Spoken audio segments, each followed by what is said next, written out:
you, Sama, and thank you to the Shabbat Committee for the opportunity to do this.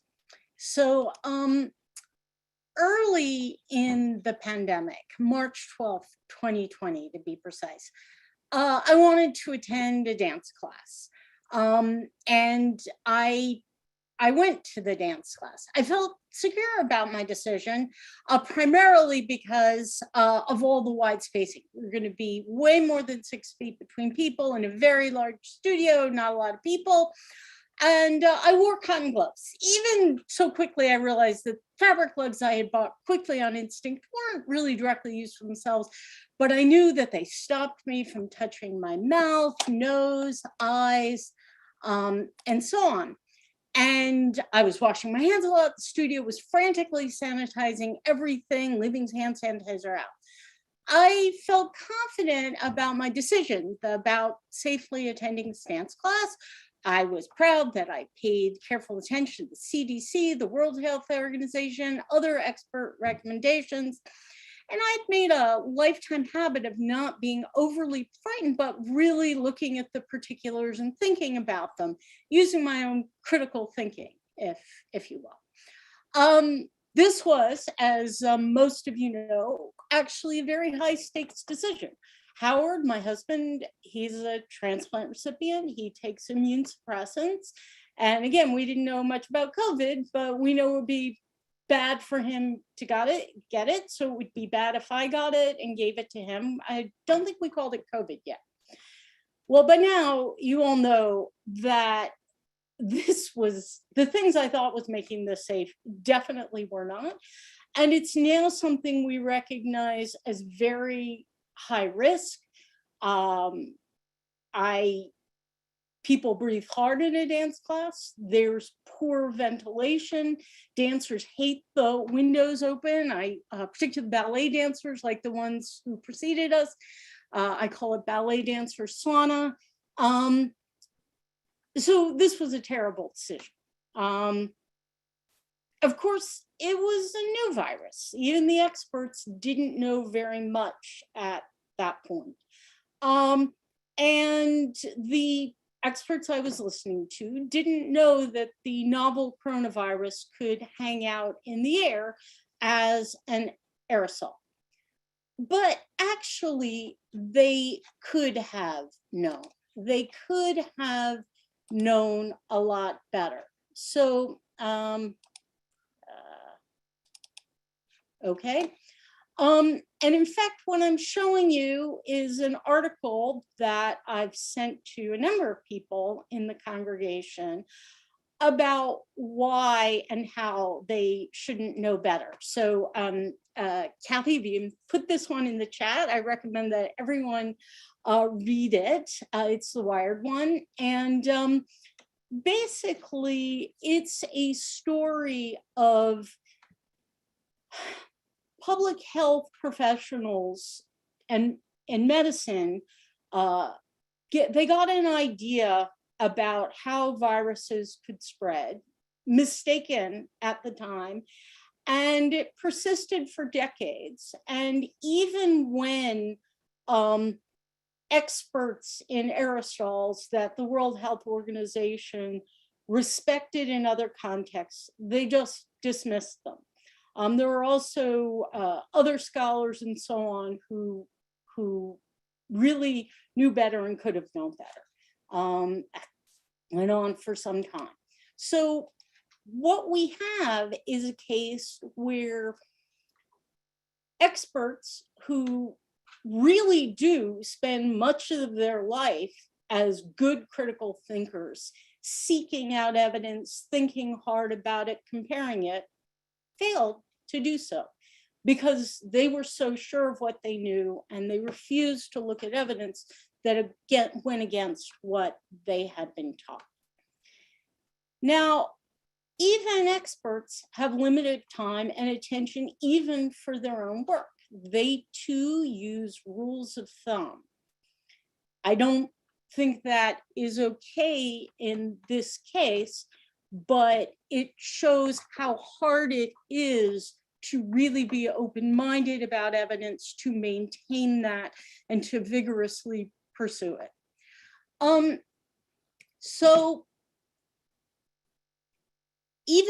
So what do we do? Back to me and my decision to go to dance class early in the pandemic. You know, should I learn from this? Yeah, I really can't trust those experts. I got to figure everything out for myself, or nobody knows anything. You know, what are you supposed to do? Well, obviously not. In most of the time, people who make a point of studying something, experts, do get more right. They spend time looking for evidence, theorizing, using logic, and trying to figure that out. And it's the only practical option. Even if, I had the knowledge to read all the existing studies in this area, and I have been reading a lot more than I used to read about viruses, but I never would have had the time.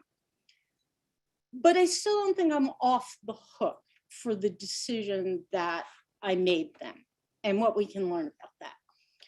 What I could have and should have known then was just that there's a lot of uncertainty, that this was very new and that people didn't know a lot. And I could have and should have known that I couldn't be that confident and that they shouldn't be that competent. So I chose this example of how I got it really wrong. Happily, again, as I think all of you know, nothing bad ended up happening. But in thinking about it today, I only just decided today that I should apologize to Howard. I want to do something that was important to me, go to dance. It's a genuinely important thing, which has massive benefits. But I used a combination of believing the experts too much and not recognizing the uncertainty. So after that, in the pandemic, I read an enormous amount of science, of statistics, descriptive, listened to all kinds of different experts. I think I did pretty well. And I want to discuss how to do it right. So what is the it that I'm going to talk about how to do right? In some sense, it's how to be, quote, committed to science, as we humanistic Jews say we are, right? That was the taking off point of the idea for this program. And at first, in talking about this, I'm going to use the term science narrowly in the sense of natural sciences. We'll come back to social sciences and evidence more generally. So you could be committed to science by becoming a scientist and doing your own research, or by supporting funding for science, or just enjoying learning about it. But I don't think that's what we mean when we talk about being committed to science. We mean actively using scientific evidence in our lives. What are we using it for? Well, to make our own personal decisions for ourselves and for others, for our children. Sema, a rabbi, was talking about that earlier. It's also about using scientific evidence for organizations where we have influence. Decisions like, well, should the city congregation have in-person Shabbat? When do you have kids' school in person, outdoors, etc. And for the decisions about what we support politically. So we are going to talk about that with COVID, and I'll give a bunch of practical COVID-specific sources to do that. But I also want to talk about general principles for life on using critical thinking, using evidence more broadly. And so I want you to think of an example for yourself. We won't really have time for you to think about this fully, but to try and keep it in the back of your head. Think of a situation in which you were confident about something potentially factual, but you were wrong. By potentially factual, I mean something where there's a right answer. How coronavirus commonly spreads, or at least how one variant spread at one period of time. And it should be something that you could have gotten right, meaning the information was available and you could have understood it and gotten access to it. And think about, we'll be going through the various reasons that you might have gotten that wrong and thinking about that.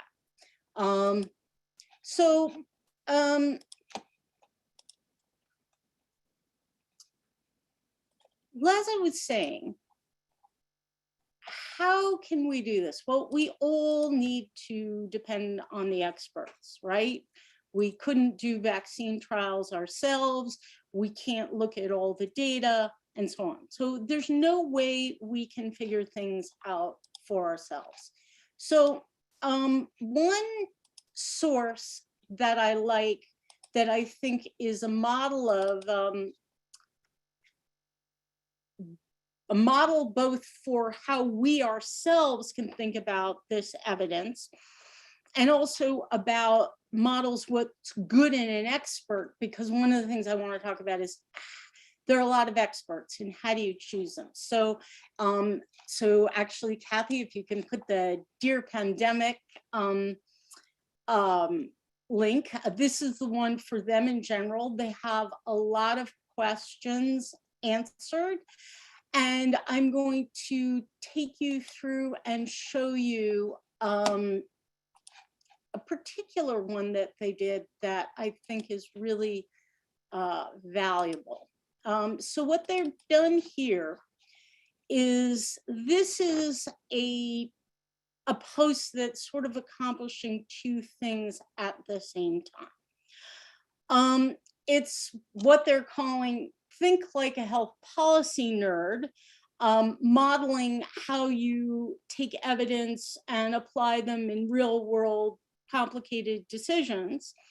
And it's using an example, the CDC's new isolation policies, which are shorter and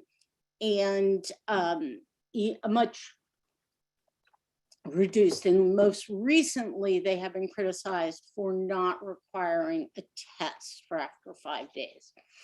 So I think this is really good. Her first point is, so she's basically saying, you know, when this is how we try and make policy decisions. So their first point is to recognize that there are trade-offs. And it's extremely rare that when you try and apply science or evidence to the real world, that you're going to get some simple thing where like, oh yeah, this is clearly always best. Even if we think about vaccines now, where, you know, I think basically, in my opinion, getting a vaccine is clearly always best. Once you start pushing it into the realm of policies, it gets harder. You know, what about mandates? You know, more boosters for, where do you put your money? More boosters here, resources to help other countries which don't have enough vaccines and so on.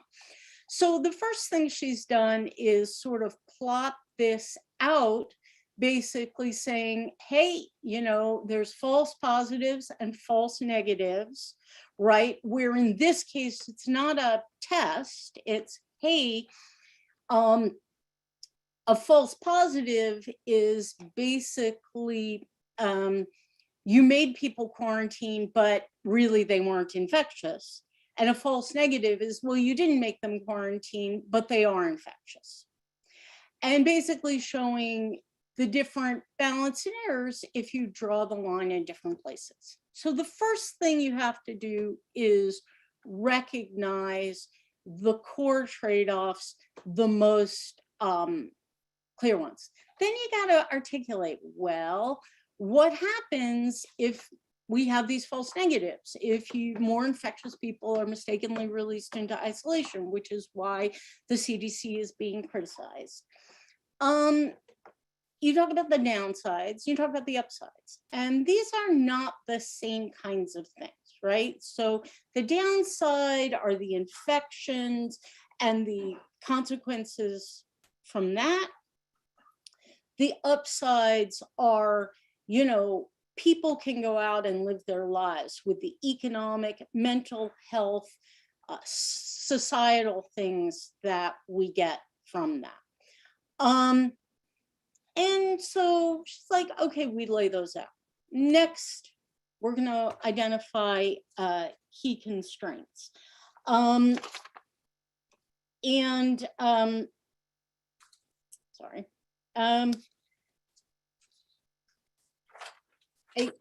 one of the things I was going to say is that in these two sides, the upsides and the downsides, because of the nature of them, you're going to have better, more convincing sorts of evidence for some of them than others. And that's going to be important to articulate. Then they talk about, there's the competing constituencies. There's all these different groups who, you have to think about their different perspectives. What objectively, with the best of our ability to know, will happen to them? What do they care about? And listening to all of these groups. And then she talks about intellectual humility, like really thinking what you don't know and trying to articulate the arguments from all the sides, right? To force yourself to try and give the best argument for and against each side. So that's the description of these. And, this thinking about the different perspectives, it's, we all need to do that in our own lives. There's nothing wrong with thinking about one's own perspective, but of course, we also need to think about all the others. So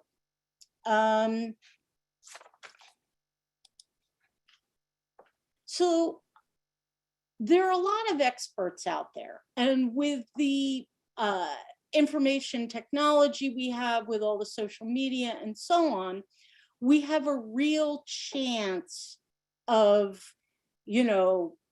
seeing them, but we don't, because we have a shortage of attention. How are we going to find them? How do we figure out who to pay attention to? So I think that illustration, which again, I'm just picking this one example of Dear Pandemic, there's not the only place I get my information for. You can see what they're doing that gives them credibility, right? That's providing a model for how you should think for yourself, but maybe you don't have time to reason through everything. And you also may not have the ability or the time to get all the information. So if you're looking at other people, what kind of behaviors should you trust? Well, you should trust people who recognize and acknowledge trade-offs, people who admit ignorance, their own ignorance and the ignorance of everyone out there. When do we as a whole society, including the most knowledgeable people, not know anything? But also, when does that person not know, even if others do? And do they seek out experts, other evidence with an open mind? Do they argue the other side? Do they recognize and accept uncertainty? Do they distinguish evidence from values, habits, and community norms? There's nothing wrong with those things. All of those things should fit in, but they shouldn't confuse them. Do they recognize the different interests, or do they just argue from their own perspective, or their communities are a narrow one? So this is really hard. We all have decision fatigue from COVID. Many of you probably saw the recent New York Times article on this. You can't just figure it out for yourself. You have to accept rules of thumb. But where should you get those for you? COVID is a really complicated case, as we've all experienced thinking about this. We have different risks and different situations and all sorts of things. So where do you look 4 things. Well, one place that I found that I think was very useful is this site called MicroCovid, and I'll tell you what it is, and then I'll tell you why I decided I thought it was useful. And it's basically, the idea is that you put in your situation and particular scenarios, and you figure out how high risk it is relative to your budget. And you'll see they have their technical details. They've updated it for the Omicron variant, although when we come to the Omicron variant, I'm going to talk about why that might have changed some other things. And then you have a scenario. So here I was trying to figure out about going in the elevator in the building, right? So the scenario, you have how many doses. So now I'm thinking about, well, if I get in the elevator, how nearby are people? How many people will be in the elevator? How close will they be? How long it will be? And so on. The masks that I'm wearing, the masks that they're wearing, and they've told me that this elevator ride is 17% of my budget, but I should be a high caution budget, right? Because of Howard. So now, according to this elevator ride is a very high risk. So this is something that prior to Omicron, I did. Everyone was masked. I took an elevator ride. And now I'm like, well, I guess I won't share the elevator with anyone, at least for a few weeks. And again, I'll come back to Omicron and how different people should think about Omicron. So how did I end up buying this thing, which was just some website that I saw on Twitter? Why did I believe this thing? Well, they have the technical details. That's very reassuring, but I wasn't going to read all of them. Twitter, then social media can be very useful. I follow a bunch of people who are pretty knowledgeable about this. And people said, hey, hey, experts, someone said, I'd like to use this thing. Do you buy it? And people are like, yes, I don't know everything, but the different relative risks fit in line with what I know. And they did indeed fit in line with what I knew roughly. And it was a great way of synthesizing this information. I sent it to a bunch of people. Danny Carney loved it. I think he sent it to a few of you. And to, help just integrate all of this information. So now I want to turn to an example where I think the experts got it wrong. And it should be controversial and provocative, because so far I don't think I've said anything controversial and provocative. And what would an interaction with Dahlia be if you didn't have some provocation? So I want to talk about some of the issue of the Black Lives Matter protests. So we all remember this. It wasn't that long ago. Public health experts had generally been very critical of any mass gatherings. They were critical of the anti-lockdown ones, a variety of others. They were critical of religious service gatherings. They're basically saying this is high risk, this is a problem. And then after the death of George Floyd, there were masses of protests. And a lot of the public health experts said, you know what, that's so important on net. On net, it's in the public health value of the demonstrations outweighs the danger of the demonstration. And there are a lot of people are like, whoa, that is a problem. You're hypocritical. But there are a lot of people who are like, no, that's right. So here's an example from an Atlantic article where they were trying to justify that view. So the people who are marching in the streets right now are well aware of the risk of coronavirus transmission. Many are protesters from communities of color, which have been hardest by the pandemic. They've lost loved ones. They're not acting out of ignorance. That needs to be corrected by public health experts. So far, that makes a lot of sense, right? It's people looking at their own trade-offs, although, yeah, there are effects on others and healthcare workers and so on, but they're describing people making their own trade-offs with their eyes open. But then I think it moves, you know, racism kills way more lives. Okay, maybe, but are these demonstrations going to fix that?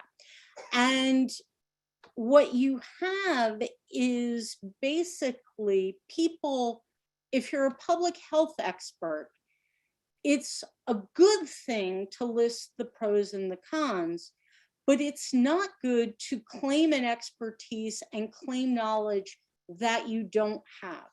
And if you think about this from the perspective of the right-wingers who were told, yes, it's too dangerous for you to hold religious services, and they're thinking that is important to my health and my well-being, and that their communities can't go together, I think you're seeing some of what happens when people don't articulate where their evidence is coming from, where their values are coming from, and they don't articulate equally different perspectives. So they were comparing apples to oranges, which is fine because that is what everyone has to do. But they listened to some groups about what was important to them and not the others. And this is the kind of thing which alienates people who feel they don't have the values of the public health experts. We now know that, of course, the Black Lives Matter demonstrations were quite safe. Outdoors was safe. Outdoors with masks was extremely safe. The public health experts could have said that. They could have said, you know, early on, we didn't really know that as much of them. So you have to be careful about adopting the views and perspectives of those around you, particularly when it's a political advocacy or one is an expert, and not trying to get into other people's shoes. So now I want to turn to Omicron, on everyone's mind, that we were discussing in the schmoozing beforehand and afterwards. So people went and they made decisions about how to lead their lives. They made them based on the vaccines, based on their own individual situations, based on the almost 2 years of experience we've had now. Now, yet again, something new comes along. And when it starts, when Omicron starts, we have limited evidence. Massive spike in South Africa, spreads quickly all over the world. We quickly know, oh boy, this one is so much easier to get, including for the triply vaccinated. So, you know, And maybe it's not as severe. How much of your time do you spend reading all of this? Quite a lot in my case. So we know some of it's due because so many more people are vaccinated and or had COVID already. But the evidence also shows that even for the unprotected, which is not most people, and at least relative to Delta, yeah, it really is less serious. So we've known for some time that eventually the novel coronavirus would not be novel. It would become endemic, meaning everywhere. And basically everybody would get it or be exposed to it. We also knew that it would be milder, partially because people would all be vaccinated or exposed, but also because the viruses, on average, evolved to be milder, just like the descendant of the flu from the 1918 pandemic, or descendants, which are still with us.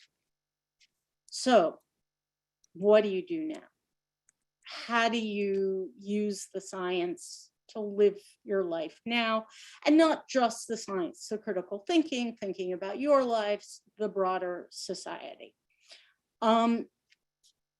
Well, you had all these rules of thumb before. Do you just throw them out? Too much. What are you going to do?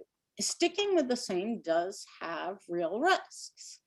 So as I said, I read all this evidence, all the studies, all the descriptive stats. We're in this unusual position. I don't know what to do. We were fine eating outdoors with people so long as there was good airflow. There was a lot of evidence for that view. I don't know what to do now. Well, for us, we particularly need to play it safe. Yeah, we'll forget that for the moment. Someone is saying it's not scientifically believed. Okay, I am not a scientist, but what the 1918 flu pandemic did this. A number of scientists and medical doctors have said that it evolves, and they have their theories about why. It is certainly the case that the descendant of flu is less problematic for all of us, even if you do not think there's any reason to believe that this one would evolve to be less serious. But again, I've certainly read a number of experts who do think that, but yes, I've also heard of people who dispute that. So but what we know for sure is that we're not going to get rid of the novel coronavirus, okay? Sticking with if I was to look at Omicron and sticking with this, if I was to stick with Omicron, that would have real risks for us. So what do we do? And what should you do if you think, okay, it's going to become endemic, but it's not going to be milder for people? So answering that. I do want to come back to the issue that was raised in the chat, because to some extent, my views are not dependent on the idea that someday it will be more mild, although it is dependent on the idea that someday we're going to get exposed to it. So what if you're not us? What if you're not Howard? How do you make those decisions? I'm not sure that being more cautious makes sense for most people. There are a lot of people out there who've been very cautious. They've been taking the same precautions they were before, and they still get it. But getting it is not likely to be for them, if they're fully vaccinated and so on, as serious as it would have been before. We've spent all this time I think correctly, being so fearful, maybe there's less to fear now. But on the other hand, nobody knows about the long COVID from Omicron. It's too early to know that. And they're all still the high-risk people for whom it is novel, and not having been born into a world with it there. So what do we do? I don't know. I have this lack of knowledge. And, again, referring to what's in the chat, I read different things from different experts, from people in medicine and virology and so on. Oh, and I skipped one of the most important things from a social perspective of how we decide what to do now. We have healthcare systems that are massively overrun. There's lots more cases, so even if a smaller share of them are serious, and they're getting COVID. So in the short run, we need to flatten the curve. And we all have decision fatigue. So what do? Well, you can go to certain experts. Dear Pandemic, again, has looked at that question and has sort of said, in the short run, we got to stick with it. But again, they are giving the pros and cons and listening to the different sides. So what do you do in this? You recognize and acknowledge the trade-offs. You admit the ignorance, which I'm going to have to do very shortly about my blithe statement that it will evolve to be less serious, because I know I have heard the different arguments about that a bit, and it's not something that I felt was urgent and I paid particular attention to. So let me right there admit my own ignorance. And some sense of humanity's ignorance, because I have seen the arguments about different viruses, seeking out the experts. Eventually, the answer to that question will be very important to me. And recognizing and accepting uncertainty. There's still so much we don't know and we can't figure out now. Trying to distinguish evidence from values, habits, and community norms, and recognizing the different interests. I remember at one point feeling so relieved when I think it was Ezra Klein said about policy. So what, we're just going to tell the immunocompromised people that they need to shelter in place for the rest of their lives? And I felt that with all the people saying, we're good now, we have the vaccines, we're good. So some of the most important things for this, make a habit of looking for where you were wrong, but don't feel bad about being wrong. Treat it as an interesting intellectual exercise and make a habit of arguing all the other sides. Okay, so now I would just go back. I think we don't really have the time, but I would say, in light of the idea of sort of trying to make a habit of thinking about mistakes, thinking about first factual mistakes that you made and why you ended up making them. Was there uncertainty that you knew about, or being confident about something that you really shouldn't have been? Was there uncertainty that you could have known about, but you didn't acknowledge? Were you holding the views of your in-group, the people you talked to, and neglecting the views of other people? And can you make a habit of trying to find out where you're wrong and acknowledging that? And I certainly do not put myself forward as someone who's good at this. I try, but there's a lot I miss out on.